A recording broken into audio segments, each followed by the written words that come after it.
الرحمن الرحيم. الحمد لله رب العالمين والصلاة والسلام على نبينا محمد وعلى آله وصحبه وسلم.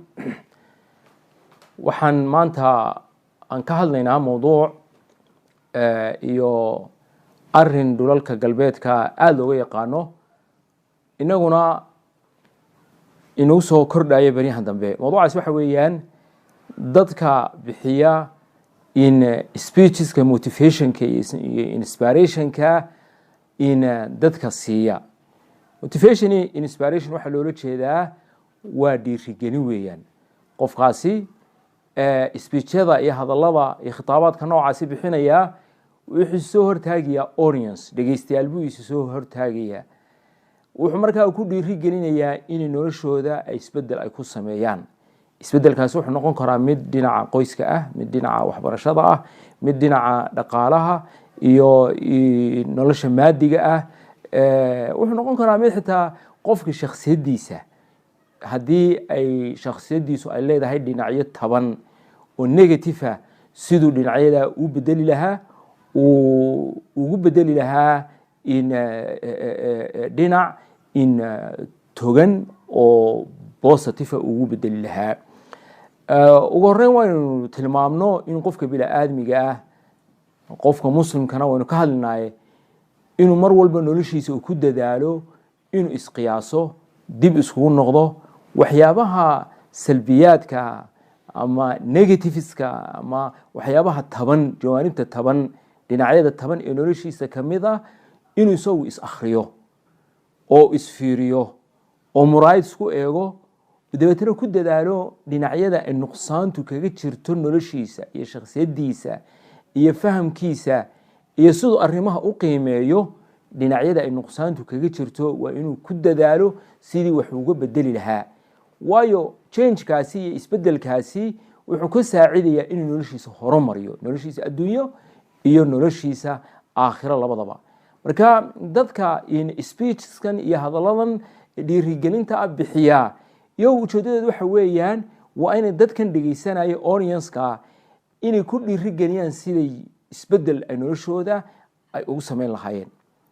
haddaba arrinku wuxuu imaka imanaya marka laga hadlayo dadka aan muslimka ahayn, khaasatan reer galbeedka oo maanta aad ay bini'aadanka intooda badani ay yani doonaan inay ku daydaan, xumaan iyo wanaagba ay kaga daydaan. dhiirigelinta ay dadka siiyaan, dadka mawduucan ku dhex jira, iyo qofka muslimku hadduu doonayo in dhiirigeliyo dad muslimiin ah, maxay ku kala duwan yihiin? horta ugu horreyn waxaan leeyahay qofka muslimkaa waxaa waajib ku ah inuu dadaalo. caajiska iyo kasalka iyo wahsiguna waxaynu waa dhaqano islaamku uuna ogolayn, qofka muslimkaana looga digay. nebiguna sala allahu alay wasalam wuxuu ilaahay ka magangeli jiray alcajz walkasal. alcajz walkasal. maxaa cajz iyo kasal u dhexeeya? caajisnimadu waxa weyn waa waxaad islaheed qabo laakiin aanad tamarteedii iyo awooddeedii aanad hayn. kasalkuna waxa weeyaan waa waxaad awooddiisii iyo tamartiisii hayso laakiin adiga ka wahsanaya oo inaad wixii qabato in aan doonayn. sababta aad uga wahsanaysaa ama kasalku kaaga jira wuxuu doono ahaado. marka qofka muslimkaa waxaa loo baahan yahay inuu jawaanibta noloshiisa ee kala duwan inuu mar walba u juhdi iyo dadaal u geliyo oo uu isku shuqliyo siduu noloshiisa adduunyada iyo ta aakhira labadaba u horumarin lahaa. isla markaasi intii itaalkiisa iyo tamartiisa ah waa inuu qofka muslimkii uu ku dadaalo inuu fashalka iska ilaaliyo. hadduu fashal ku yimaado marxalad ama xilli noloshiisa kamidana waxa weeye inuu isdhiibo maaha. qofka muslimku inuu isdhiibo maaha, waxa weeyaan waa inuu muxaawalo iyo isku day mar labaad sameeyo, mar saddexaad, mar afraad, siduu guusha u gaadho. laakiin markuu qofku mar fashilmo hadduu isdhiibo, uu waayaha isku dhiibo oo yidhaa waxba ma qaban karayo, waxa weeyaan dabciga muslimku inuu sidaasi noqdo maaha. in muslimiintu ay isku dhiirigeliyaan inay noloshooda adduunyada ay hagaajiyaanna dee waa waajibna saaran weeyaan, oo aabuhu carruurtiisa u dadaalo, hooyadu carruurteeda u dadaasho.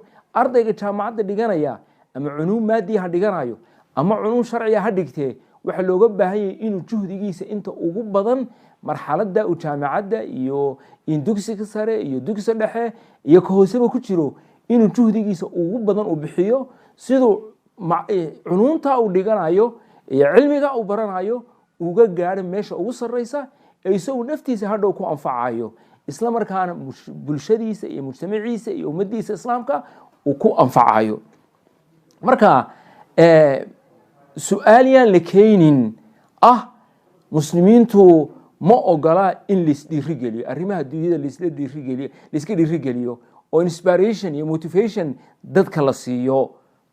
islaamku wuu ogolyahay arrinkaasi, laakiin nuqdat alkhilaaf meesha aynu isku khilaafaynaa waxa weeyaan dadka reer galbeedka ee speechyada noocan bixiya aan isirana kuwa muslimiini ama af soomaaliya ku hadlaan ama af carabi afban ku hadlaaye waxa ay marar badan marka ay motivationka ay siinayaan inspirationka siinayaan audience-kooga muslimiinta inta badan waxay soo amaaneystaan qaabka iyo sida iyo hanaanka dadka gaaladii ay u dhiirigeliyaan dadka gaalada ay la hadlayaan. maxaan taa ula jeedaa? taa waxaan ula jeedaa dadka aan islaamka ahayn een ilaahay rumaysnayn ama aakhira aan rumaysnayn ee nolol aakhira inay jirta aan rumaysnayn waxa lagu dhiirigelinayaa waa waxyaabaha material success weeyaan, waa horumar maadiya oo keliya. iyagoo aakhiradan kama laha, ilaahay ma rajeynayaan, janno ma yaqaanaan, darajooyinka sare jannada ma garanayaan, ma fahamsana oo ma aaminsana in qofka muslimkii uu halgamayo jannada meelaha ugu sarreysa, inuu higsanayo alfirdows alaclaa. marka ugu horreynba waana differenceka aad fahamto farqiga u dhexeeya labadan manhaj iyo labada methodology. farqiga u dhexeeya kaa weeyaan, midna wuxuu kugu dhiirinayaa adduunye baxtiya, mujarad addunya waa material success oo keliya. seebaad u heshaa lacag, seebaad u dhisataa guri qaaliya, seebaad gawaadhidii ugu dambeysay 2020ga seebaad u iibsaa, seebaad marka xagaaga tahay aad dalxiis ugu baxdaa adduunyaha daafihiisa, seebaad waxa weeyaan waa wada material success weeyaan, material gain, waa ribxi maadiya, waa mataac maadiya, waxa weeyaan waa horumar maadiya oo keliya weeyaan. laakiin markaynu nagunka muslimiin markaynu isdhiiri gelinayno dabcan waxaan isku dhiiri gelinaa inaynu nolosheena hagaajino oo aynu cajiska iyo caajisnimada iyo kaslaannimada iyo wahsiga aynu iska saarno oo qofka muslimkii hawshuu hayo uga soo baxo sida ugu wanaagsan iyo sida ugu fiican. ilaahayna wuxuu jecel yahay markaad camal qabanayso inaad camalkaasi aad itqaaniso ood wanaajiso oo aad hagaajiso ayuu ilaahay subxana wa tacaala u jecel yahay. laakiin dhiirigelinta aynu dadka siinayno ta ugu weyni waa inay noqoto dhiirigelinta aakhiro oonu dadka xusuusino in noloshan adduunyada ay dhammaanayso. final destinationka uu qofku higsanayo hooygiisa kama dambaystina waa ka aakhiro weeyaan, oo waa ima janna wa ima naar. marka qofkii muslimkaa hadafkiisa ugu weyn ee noloshan uu u joogaa waa inuu naartana ka nabad galo, aakhirana u gaadho meelaha ugu sarreeya jannada. jacala allahu iyaakum min ahli firdows alaclaa. ilahay dhammaantiinba haynaga yeelo. haddaba waxaan doonayaa inaan idinla wadaago tusaale inoo waadixinaya sida qofka bini aadmiga qiimeyntiisa uu nolosha qiimeeyo, sida qofka bini aadmiga uu xadido hadafkiisa iyo ujeedada nolosha uu ku nool yahay ay mar walba ku xidhan tahay rumayntiisa iyo iimaankiisa. ma adduunya oo keliya ay rumaysan yahay, mise wuxuu rumaysan yahay adduunyadana ku liibaan aakhirana ku liibaan, sida ducada muslimiintu ay tahay rabbanaa aatinaa fi dunya xasana wa fi laakhirati xasana waqina cadaab annaar. tusaalahaasi waxa weeyaan waa nin muslina oo reer indonesia ah. masaajidkan imaamkii khatiibka ka ahaa maraykan ayuu nugula tukan jiray. ninkaasi waa nin engineer, mechanical engineer buu PhD ku haystaa, sharkad buu shaqeeyaa, shaqo fiican buu haystaa. laakiin markuu magaaladeeda u soo guuray waxaan arkay ninkan dhalinyarta, ninkan waa sodomeeyaan filaya inuu yahay, inaanu salaada subax aanu ka habsaamin. weliba salaada subax qabla aliqaama safka hore ayuu joogaa, weliba waxa weeyaan dhinaca midiga imaamka ayuu ku tukadaa intaan la iqaamin ayuu masaajidka joogaa salaada subax maray qabow tahay iyo maray kuleel tahay xilliyadaasi kala duwan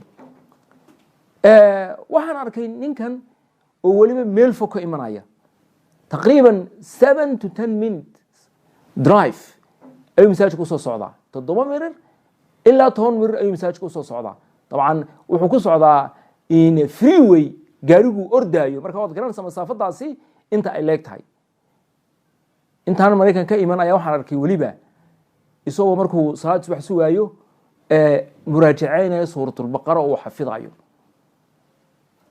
marka waxaan doonay inaan qisadiisii ayaa waxa iga sheekeen nin kale oo Pakistani oo saaxiibnahay oo macallin jaamacadeeda oo isagana weli meel ka wada yimaadaan oo wada degan yihiin neighborhoodka ay wada degan yihiin wixii sheegay in inankan Indonesiankii isbedel uu noloshiisa ku yimid ayuu iga sheekay isbedelkaasi wuxuu ahaa wuxuu yiri wuxuu ka dhashay reer maalqabeen ku dhashay Indonesiana abihiina wuxuu yiri aabay ilaa maalintii aan wax kala gartay wuxuu ii sheegayay the only way of success الطريق الوحيد للنجاح طريقة كلية النولش هذا هو مركو قاري كرتا وتعليمته أنا تيبان أميري ويري تعليمتي اللي من كده داري سكندري هاي سكول مركان كبحي مريكا بان تجي وحن كله جامعات عنك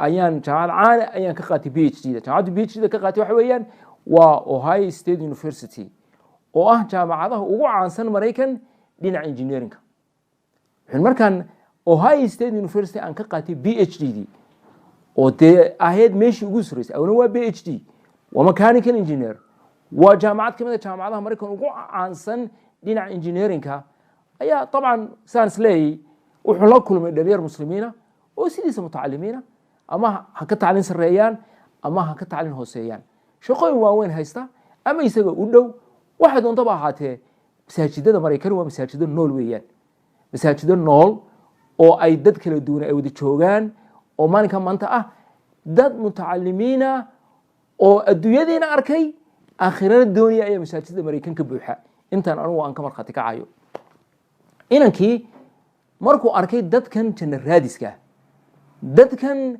aakhiro u halgamaya iyagoo adduunyadii helay ayaa waxay ku dhalisay kulay isbedel iyo fikir ay madaxiisi aqligiisi ay ku dhalisay wuxuu waxaan ogaaday maadaama adduunyadii heerkan sare aan ka gaaray inay jirto nolosha aakhirana in loo halgamaa inay jirto oo aakhira aan isku darajo aan la ahaanin jannadu dadku aan isku darajo ahaanin ay jiraan darajooyin sare iyo al-firdaws al-a'la marka dib baan u fikiray wuxuu waxaan arkay arin intii aan koraayay ee waxbarashada ku dhex jiray ilaa aan PhD qaadanayay aan jaamacadii aan ka graduate gareynayay arin isagana oonan kaba fikirin ba ayaa meeshii yaalay oo haddaad adduunyadii success aad ku heshay aakhirana soo inaad success aad ku hesho maaha taasi ayaa noloshiisii oo dhan bedeshay change bay ku samaysay tageyir bay noloshiisii ku samaysay marka waadiga arkaya intaan ku iri salaad subax meeshii ugu yimaado bilaabay in quraankii uu xafido ku dadaalaya inuu diintiisii barto inuu in noloshiisa dhinaca iimaanka iyo ruuxaaniyaadka iyo amalka saalixa uu isbedel ku sameeyo waxa weeyaan inta badan dadka markay adduunyada soo arkaan haddii aakhira ay ka fakaraan waxa ku imanaya dareen adduunyadan waxaan ku gaaray dadaal baan ku gaaray Soomaa adduunyadan fadhi iguma iman ama waxbarasho haato ama maal haato ama wax doonto haatee adduunyadu fadhi kuma timaado sida awadeed bay fahamsan yihiin in haddaanan samayn dadaalkii aan adduunyada u sameeyay iyo mid aad iyo aad uga weyn de waxa weeyaan aakhiro darajooyinka sare ee la filanayo ee meel fog laga bidhaansanayo ee la doonayo in la gaaraa waxa weeyaan anuguna de heli maayo haddaanan dadaal samayn waxaan ka dhaxarkay ninkaasi Indonesiaanka ee isbedelka ku yimid noloshiisa ku yimid ayaan ka dhaxarkay inuu dareemay in changeka iyo isbedelka uu baahan uu yahay mid dadaal iyo juhdi u baahan. intaan masaajidka Mareykan aan joogay ama aan ku noolaa waxaan arkay dad muslimiin ah. waxaan garanayaa nin aanu saaxiib ahayn oo carab ah wuxuu ahaa in isaga laftiisu master ayuu ku haystay, engineering buu ku haystay. waxaa nin quraan akhris badan noloshiisa intii dambe waxaan aan arkay isagoo 3 cisho mar quraan ka dhameeya, 3 cishaba mar quraan ka dhameeya. maalin baa anigoo la fadhiya ayaa dabcan waxaa jira caruur yar iyo dhalinyaro quraanka xafidaya, marka isagu markuu yaraa fursad uma helin inuu quraanka xafido oo xafid noqdo. laakiin alxamdulillah ilaahay baa magaranaysaa u furay baabkaasi imaka isagoo nin weyna inuu quraanka saa u dhameeyo oo uu ku celceliyo oo aanu ka daalin. maalin buu igu yiri maxamed waxaan jeclaan lahaa in markaan koraayo aan fursad u helay in aan quraanka aan xafido. hadda baleeg adduunyada waa kan uu haya, laakiin muxuu jeclaan lahaa in sida adduunyada uu horumarka uga gaarayna uu heli lahaa inuu quraanka u xafido. waxaan sheekh ciraaqiya oo qiraa'at al-10 haya ayaa xalaqad masaajidka ku lahaa, library-ga ayuu xalaqad ku lahaa. sheekhaasi xalaqadiisa maalin baan galay, marka waxaan nimanaan garanayaa xalaqada fadhiyay waxaan ka tiriyey cala al-aqal 5 engineer oo intuu PhD haystaan ayaa sheekh hoos fadhiya. cala al-aqal 5 baan ka tiriyey wada PhD engineerina oo waliba shirkada caanka Intel waa taqaanaan. Intel waxay tahay in ka ah magaranaysa managero iyo design engineers ka ah. waan mid master haystaan xusuusta. marka waxaad isweydiin kartaa nimankan heerkan sare adduunyadii ka gaaray adduunyada gacanta u soo gashay, haddana maxaa keenay iyagoo imaka in qaar 40 jirkii ay dhaafeen, qaar ay 50 jirkii dhaafeen, maxaa keenay in sheekhan quraanka dhigaya ay hoos fadhiistaan oo quraanka ay ka dhigtaan oo ay tajwiidka ay ka marsadaan? waxa keentay waa dareenka ku dhashay ee ah aakhiran juhdi bay u baahantay. haddii tii adduunyadan helo aan PhD aan design engineer noqday project manager aan shirkad weyn aan ka noqday, dee waxa weeyaan aakhirana haddaanan dadaalin qofka quraanka xafiday wuu iga darajo sareynaya, ka safka hore iga soo horeeya wuu iga darajo sareynaya, ka sadaqada badani waa soo kale. marka waxay doonayaan inay adduunyadii imaka way heleene dee aakhiran waxay u baahantay iyaduna motivation, inspiration, dhiirigelin bay u baahantay. nin Bengalia oo isaguna shirkadaha waaweyn buu ka shaqeeyaa, laakiin isagu takhasuskiisu waxa weyn waa applied physics. jaamacadda Notre Dame ee la yaqaanay caanka ah ee Indiana ku taala ay PhD kaga qaatay applied physics. shirkad weyn buu ka shaqeeyaa. waa nin caruur dhalay, xitaa caruurtiisii magaranaysa ay weynaadeen. maalin baa anagoo janaasad joogna masaajidkeega ayaa intuu islaamay sidii uu ilmeynayo oo kale ayaa wuxuu yiri Sheekh Maxamed, it didn't work for us. laba saddex jeer buu ku celiyay. wuxuu leeyahay noomay shaqayn, sidaanu moodinay arrimuhu